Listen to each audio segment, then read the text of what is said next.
let's go to our caller from the 805 area code. 805. 805, are you there? Hi. Hey, who's this? I think that might be me. It is.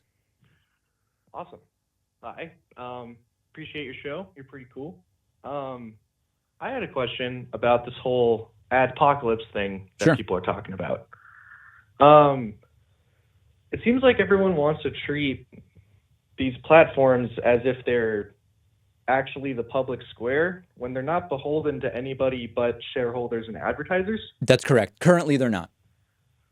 Right. And so I kind of don't get how, I guess everyone wants it to be that and expects it to be this neutral platform, but can anyone really pretend that they are?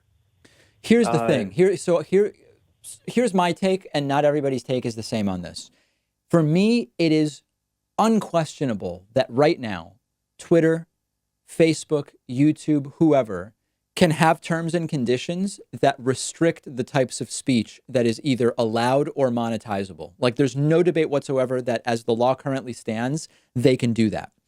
What there's a debate about is, should the law around the regulation of these companies be changed to consider them public accommodations, in which case they would not be able to have terms and conditions that restrict speech beyond just what is illegal, what is calling for illegal activity or whatever.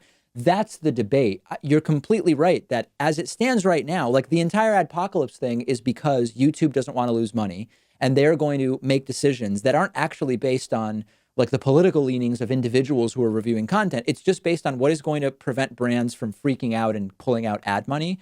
If you want to change that, you need to designate these platforms public accommodations and regulate them as such. Because that makes a lot of sense, but it seems like introducing regulations that would allow for any kind of speech as it is, just speaking out in the world, that what would happen is brands are going to be freaked out anyway. Even if it's illegal, they don't want to be associated with, potentially hateful speech, for example.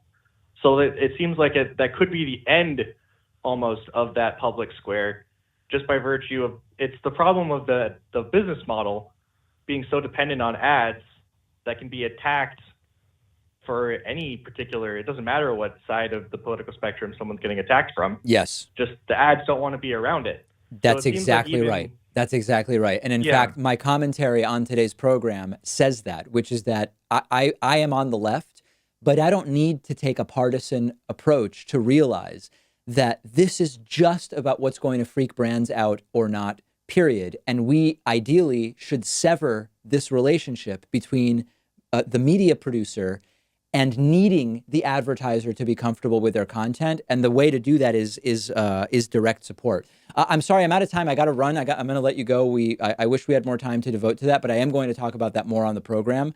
That does it for calls today. Sorry to everybody I didn't get to, but there will be plenty of opportunities next week to take more phone calls and hear from more people.